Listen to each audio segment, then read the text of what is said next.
Well, I'm not sure it's a good afternoon, but it is an afternoon. We're working on a 2020 F150 Lariat 4x4, 2.7 Eco Boom, and it's got a parasitic draw. It sat here for a week and it was completely dead with a fresh battery in it.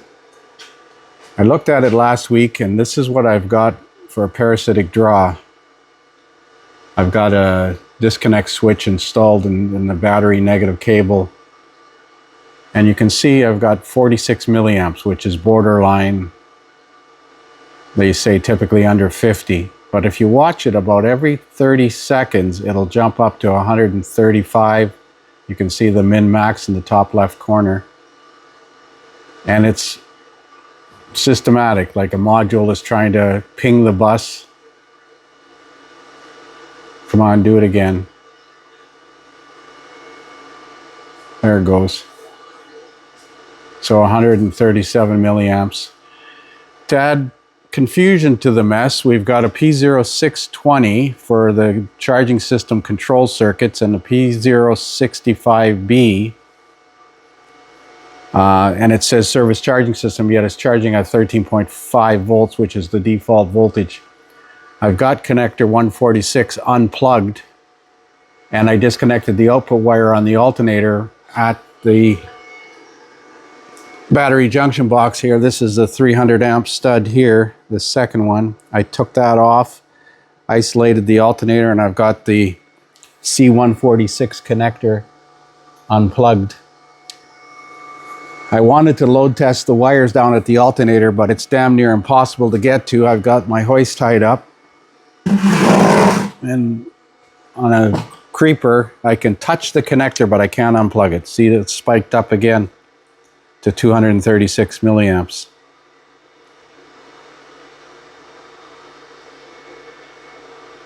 It's like a module is attempting to wake up on the network. Now, the story I got was this problem occurred after the PCM was replaced by a dealership for a transmission issue. And I'm not exactly sure what the transmission issue was, and apparently they had some difficulty. There it goes again. Now I've got the hood latch. Well, I was doing this with the hood latch latched, and I don't have anything plugged into the DLC connector. This is fun.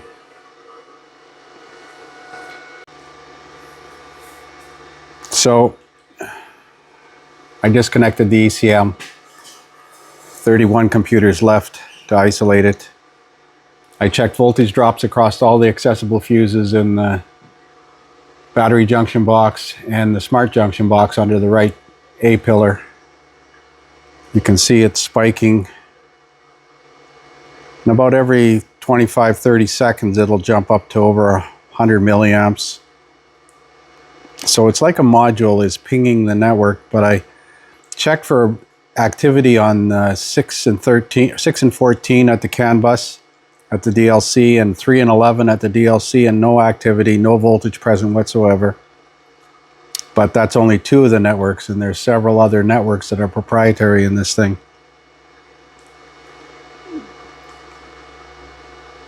I don't know if it's my imagination. There it goes, 60 milliamps.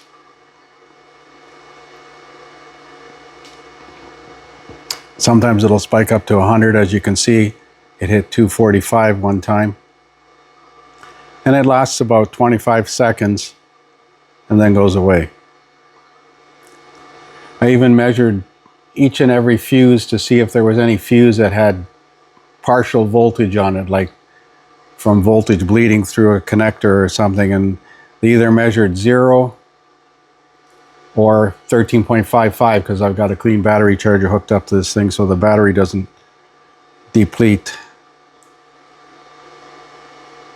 This is becoming very challenging. I'm wondering if we got more than one problem here. I had the alternator isolated. So this is an interesting development. After about an hour and a half sitting, we've got spikes of over 2.5 amps Yet there's nothing obviously turning on in the vehicle. I disconnected 4 connectors in the back of the truck by the back bumper because I've had water intrusion in those connectors cause a problem, but I can't see anything. But interestingly, there's dielectric grease in 2 of the connectors, like somebody's been there before. If I could figure out which network it is, because pulling fuses is not an option here.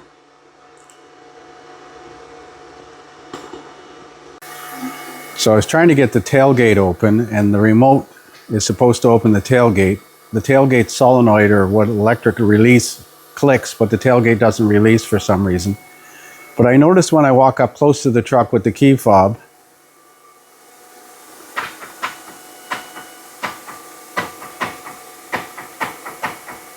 it's like this transmitter is constantly transmitting a signal.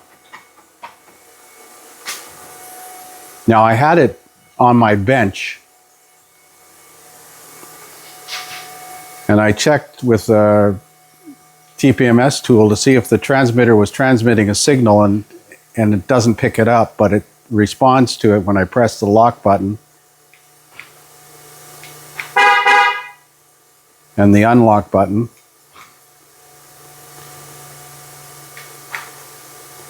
And when I press this twice, it should open the tailgate. And it clicks, but it doesn't release. So I don't know if that's related to my problem, but I did have the connectors unplugged up below the back bumper, or in front of the bumper, and it didn't make any difference. But this bothers me. Get close to the truck with the key fob.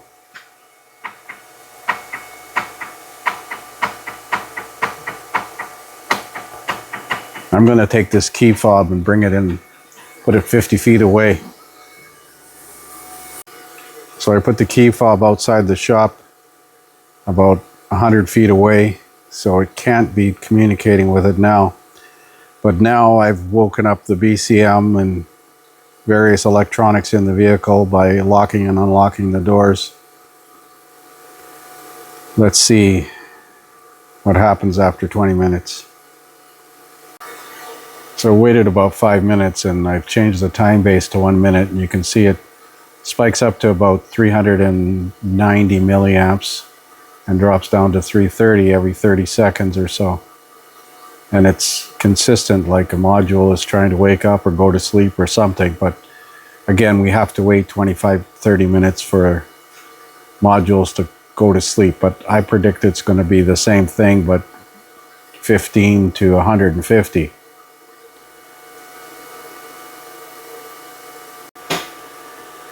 So now it's finally gone to sleep, but I think there's that 65 milliamps, 60 milliamps. And it's going to last for about 30 seconds.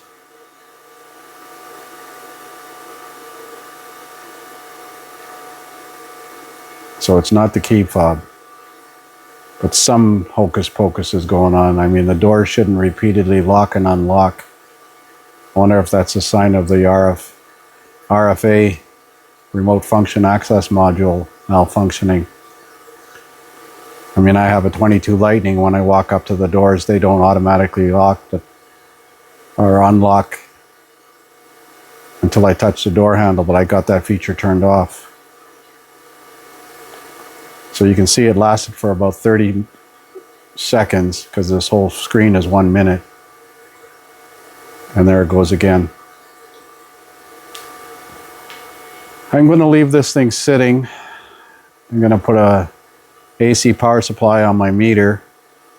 And I'm curious if after an hour, I got this battery charger putting out 2 amps on here, keeping the battery from going to dead.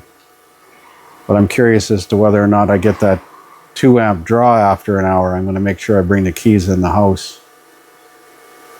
But it's consistent. So we got some sketchiness with the keyless entry, and the tailgate won't open for whatever reason. I don't know what controls the tailgate. It releases, I hear the solenoid click, but it doesn't unlatch. and I don't think it's stuck, but it could be, I suppose.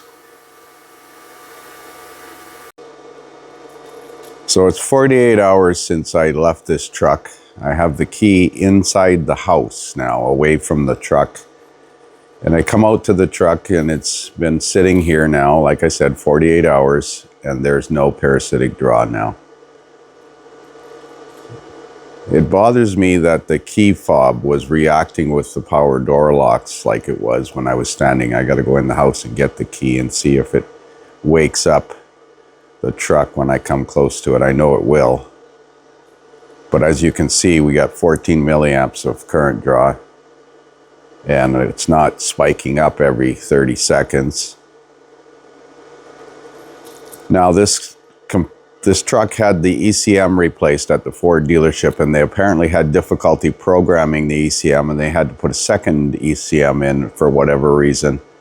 And I'm wondering if they did some other updates to other computers in the truck at the same time. That would be standard protocol, I would think, if there's other modules that need to be flash updated for whatever reason. Because the owner of the truck did not mention the walk away lock or walk up unlock feature. And I think that's a customizable feature. So I'm going to go get the keys out of the house now. Well, that's interesting. I brought the key to the shop door, and you can see the parasitic draw has gone up to 70 milliamps.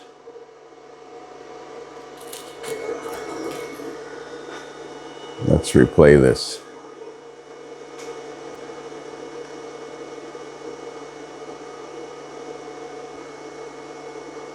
Where is it? Right there. So all I did was walk up to the garage, and the keys are outside my steel-walled garage.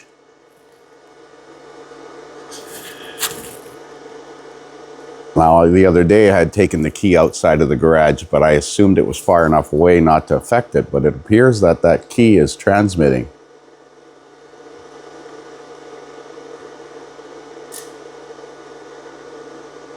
Let's see, it's not a parasitic draw now, 15 milliamps, 16 milliamps.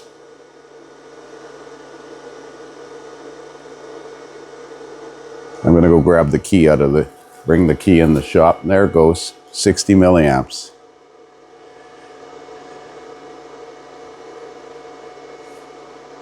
And it stays like that for about 20 seconds. I'm going to go move the key away from the door. So I put the key about 100 feet away.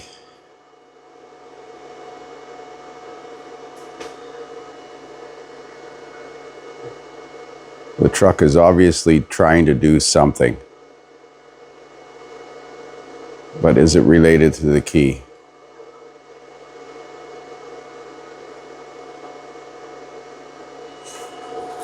Let's reset the min and max recording on here.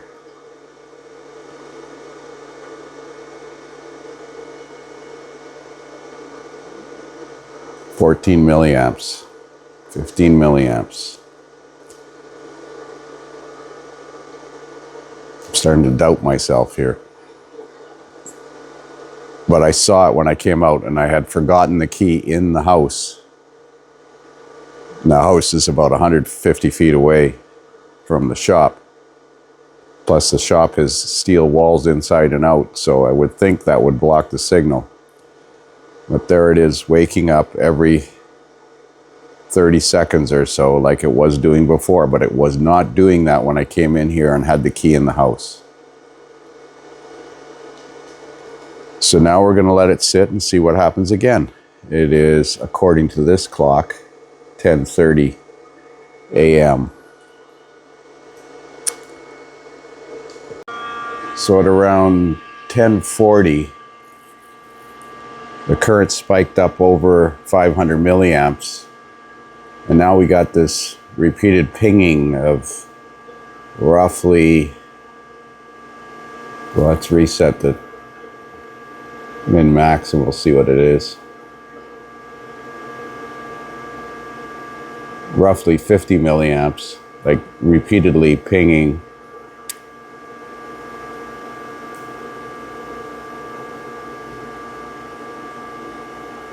Let's wait another while and see if this stabilizes back down to 14 milliamps. So it's roughly 1050, 1051, and you can see we still got the cyclical spike, but it was definitely stabilized at 14 milliamps before when I came outside with the key in the house. But now that the key has come in proximity of the vehicle, it seems to have woken up some module, and I'm thinking the telecommunications module. And it spiked up to 250. Let me look at the recording here. Pause this and then replay it so we can see that spike wherever it was, where it hit 250 milliamps. There it is there.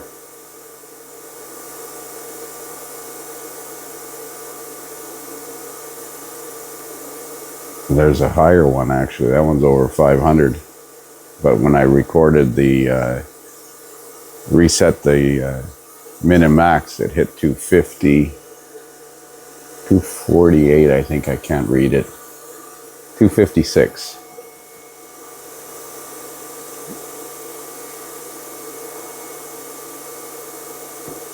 All kinds of activity in there.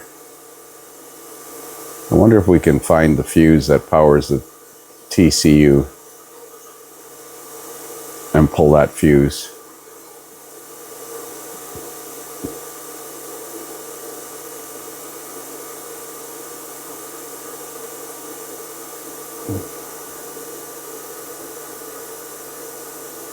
$65, 70 milliamps. And now down to 14.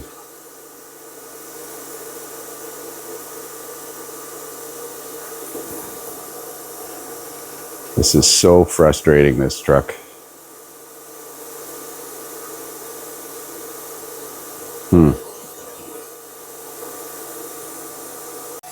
So here are the fuses in the body control module, smart junction box, that feed power to the telematics module.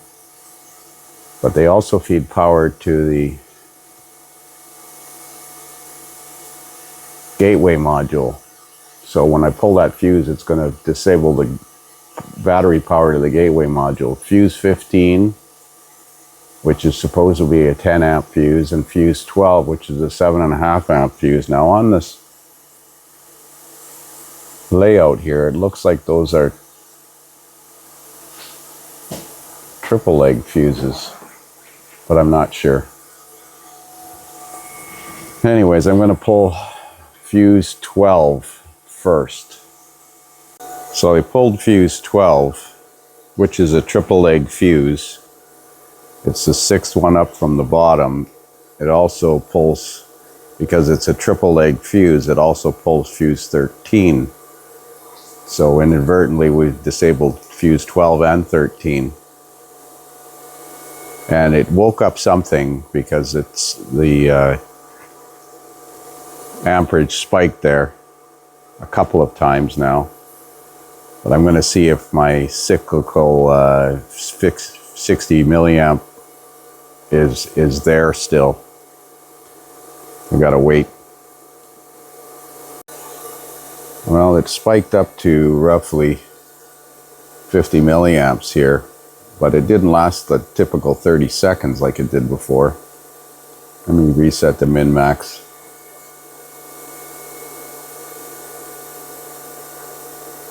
So it's averaging about 13, 14 milliamps.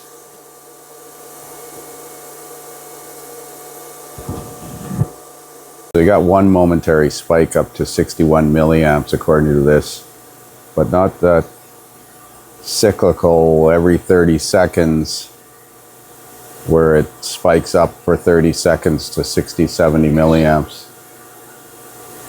And it's been a couple of minutes now with that fuse removed. Now that also pulls fuse 13, because it's a triple leg fuse and it feeds 2 circuit, which feeds the steering column control module and the instrument cluster, according to the legend anyways.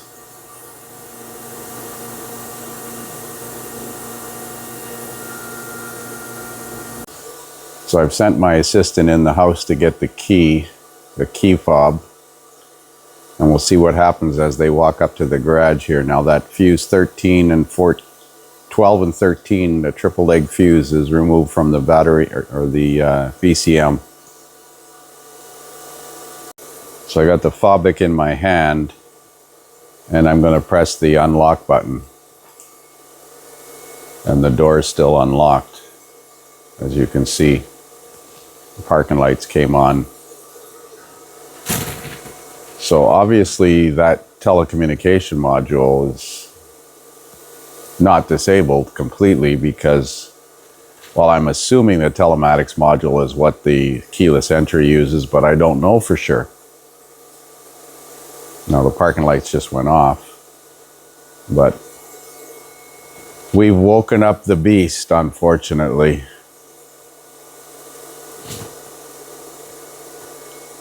Go walk over by the passenger door like I was doing the other day. Don't press any buttons, just walk over to the door.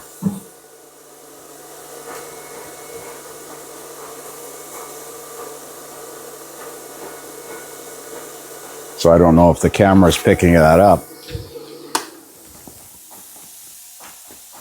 but my helper is standing 2 feet away from the passenger door, and the locks are going mental and the parking lights are flashing. Now she's walking away. So something weird is going on with the keyless entry. I got to figure out how the keyless entry works. It's obviously not the telematics module. At least I wouldn't think the telematics module would still work with one of the main feeds missing. Let's pull the other fuse out of it and see if that disables it. So I pulled fuse 14 and 15, which is a 10 amp triple leg fuse. And that's the other fuse that feeds power to the telematics module. Now I'm going to have my assistant grab the key and walk up to the door like was happening before. Well, isn't that special? Well, we still have 200 milliamps of draw, but likely pulling fuses and disabling modules has woken up the medium speed CAN bus. Wish I could find a connector with the CAN bus wiring going through it so I could check for activity on the CAN bus. It does. The medium speed CAN bus doesn't go to the DLC. I know we don't have activity on 6 and 14 or 3 and 11. I think it was 3 and 11 at the DLC anyways. So now I don't know. I was studying this wiring diagram for the telematics, and this is version 1. I don't know if we got version 1, version 2. Fuse 12 does not feed the telematics module. I thought it did. I misinterpreted the diagram. It feeds the secure gateway module. But fuse 15, which is the second one I pulled, that would explain, okay, so it does seem that the telematics module is what the keyless entry uses. But I disabled this fuse, which is also fuse 13, which is not on the schematic. But interestingly, in this circuit number SBP-15, white-red wire, which turns to a violet-red wire, it shows an inline fuse. I wonder where that is, because that would theoretically disable just the telematics module. Let's see if we can find out where that is. Component location, please tell me. Inline fuse.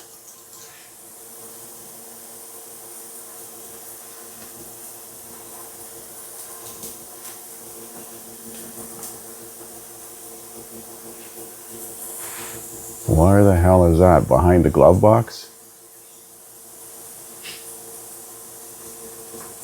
No, that's front of vehicle. That's the driver's side of the dash. Oh, it's right beside the telematics module. So the telematics module is in the driver's side of the dash. It's interesting that they have an inline fuse in there. And it's only 3 amps. I'm going to look underneath the driver's side of the dash with a trouble light and see if we can see anything interesting.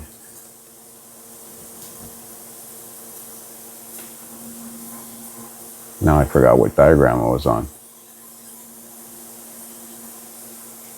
We closed it. Oh well. So the gateway module is actually built into the diagnostic connector under the dash. And I checked with the breakout box at pin 6 and 14. But this is the connector on the back of the gateway module right here. And I can't see that 3 amp inline fuse behind the dash or the telematics module. I think it's up behind the instrument cluster, so I have to take some more stuff off. But I thought I'd check, because there's high-speed CAN 1, high-speed CAN 2, high-speed CAN 3, and medium-speed CAN all going to the gateway module. And that's fairly convenient to see if there's network activity occurring on any of these wires. That would give me a hint as to at least which network it is that's pinging the bus or waking up or doing some kind of activity. So I'm going to look at this connector view, because you notice these are not in order as they would appear on the vehicle. That would make logical sense. Thanks, Ford. Connector face. Oh, there are 2 rows. Okay. So pin 1 is ground, and pin 13 is the power supply, fuse 15 or circuit breaker. So let's print this. So I got the various CAN bus wires.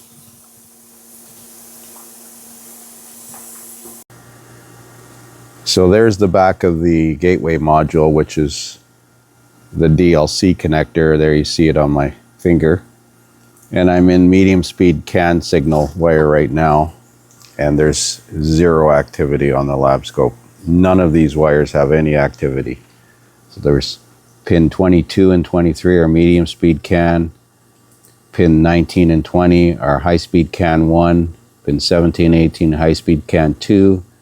And pin 15, 16 high speed CAN 3. And I've checked all of the wires and we have no activity.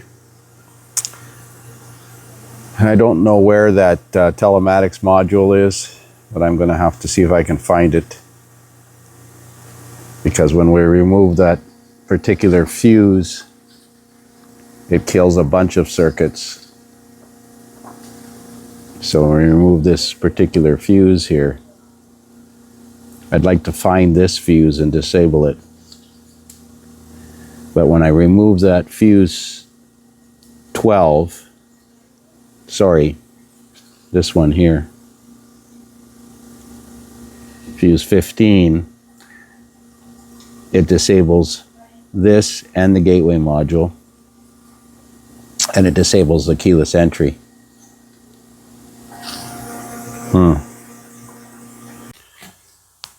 So according to the schematics, this is telematics version 1, and I don't know what version this has. And it shows the telematics control module behind the dash on the driver's side. And I've looked, I found the steering column control module, I found the trailer brake control module, the gateway module, I took the instrument cluster out and I don't see it. Now, when I go into telematics communication module removal and replacement, it says it's behind the back seat. And that's where it is on my Lightning, so I'm pretty sure that's where it is, but have I got the wrong diagram here? Telematics module 1. Damn. So there's a connector to the telematics control unit. It's behind the right side of the back seat. So you got to take the back seat backrest out and the plastic trim off. And it says it's fed power from fuse 10. I pulled fuse 10 and it's labeled in the fuse box here. Fuse 10 is a triple leg fuse. It's also 10 and 11, and fuse 10 is labeled telematics control unit. But the interesting thing is with that fuse out, the remote still works.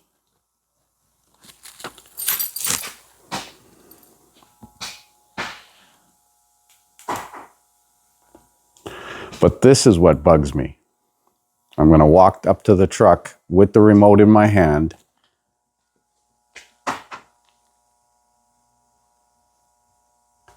Now it's not going to do it. Before it was sitting there going click, click, click, click, click.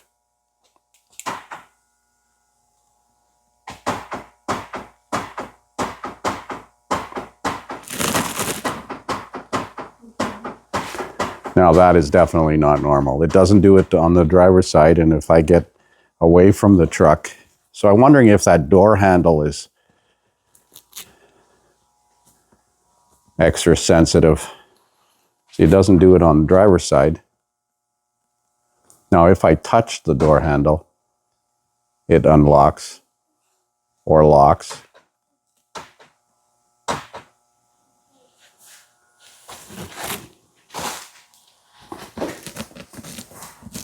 Let's walk back over to the passenger side here. Unlocked. And I didn't touch it, I just got close to it.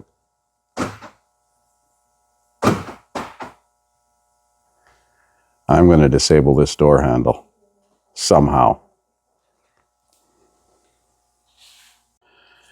So I removed the passenger front door inner trim panel and disconnected the handle connector. I had to roll the window back up, so I've just shut the ignition off and closed the doors. I'll close the latch on the door, and I'm waiting for it to time out. It's 2:10 p.m. right now. I've got to give it at least a half an hour. So it's been about 10 minutes and it's dropped to 177 milliamps. Let's watch it over 1 minute time base here and see if we see that. I'm pretty sure that that door handle was acting up. There's an antenna in there. I disconnected the 4-wire plug. It's clipped to the back of the inside frame of the door. And that's the only thing in there is 4 wires for the antenna for the button or the door handle button. So I'm thinking if that's the problem, it's going to live like that with it disconnected, because you'd have to change the door handle. It'd have to be painted to match. And it shouldn't affect the operation of the driver's side one, but we'll make sure of that. So I had to reconnect the battery or turn the disconnect switch on and reconnect the PCM, start the truck, shut it off, take the key out of the ignition or take the key out of the cab, open and close the driver's door, and lock the doors to simulate a normal power up and power down sequence, because that 177 milliamps I had would not go away. So it took about 10 minutes and it went down to 1 amp. Then it dropped to 250 milliamps. Now it's dropped down to 44 milliamps. And it's been 12 minutes. But before I went a half an hour, 35 minutes, and it was 177 milliamps. So you can't just disconnect the battery and put an ammeter in series in there. You have to start the vehicle so it goes through a normal power up sequence and a normal power down sequence. I do have that button on the passenger door handle disconnected in the passenger door.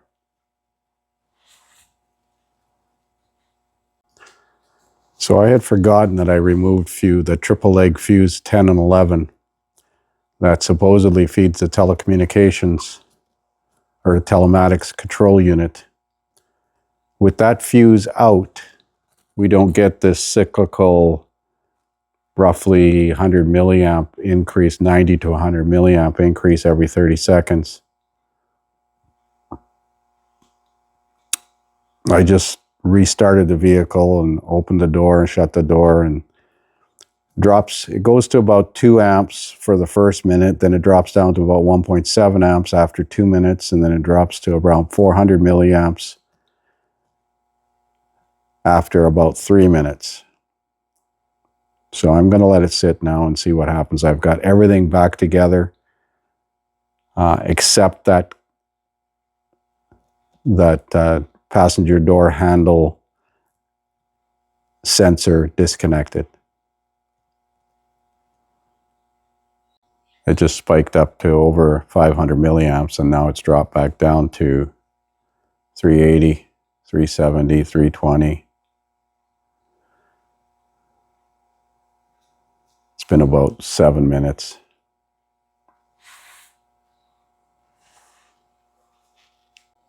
So now it's dropped down to 58, 57.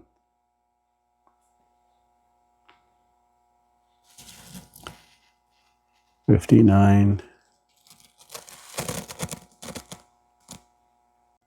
So we're back to like 115, and it drops to 60 milliamps every 30 seconds or so. And every once in a while it'll spike up to around 200 milliamps.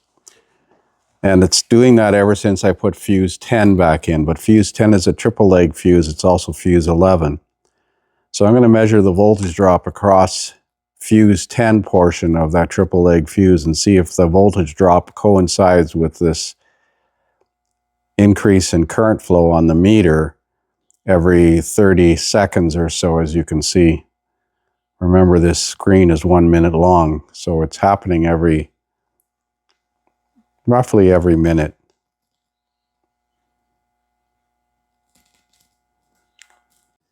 So I'm on the fuse 10, the 10 side of that 5 amp fuse. And I got a helper out there who's going to tell me when the amperage spikes up. We got no voltage drop, 0.1 millivolts. The backlight turned off.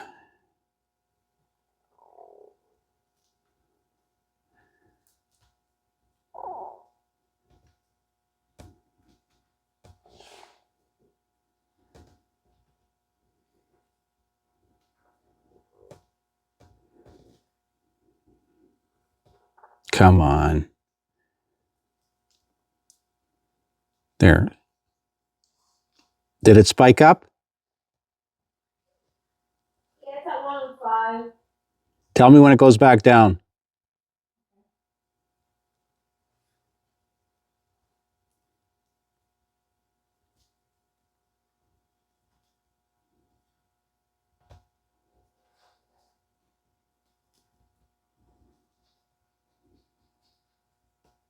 Gone down.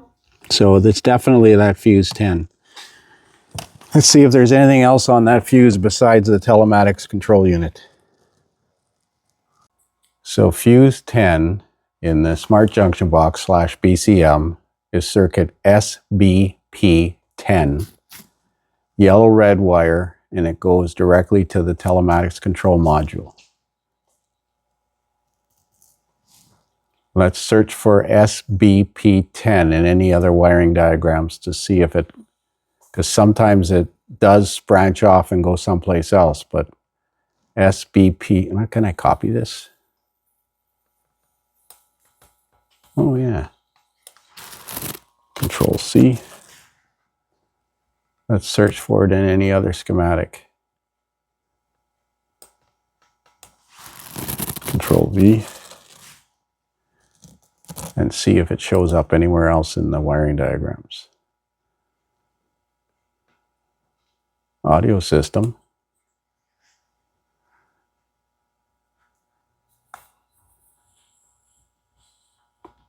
So it shows up there, SBP10.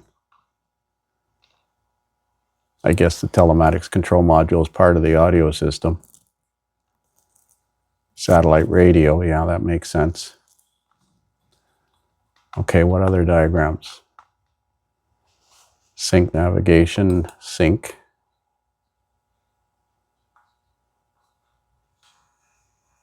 Same diagram. And one more. Power distribution. That's the one we had open. So I'm going to call the TCU unit for this problem, but I'm going to let it sit for half an hour and see if it settles down, but I predict it won't. But that passenger door handle shouldn't have been that sensitive to the nearness of that, because I was standing 3 feet away from it before and it was locking and unlocking the doors.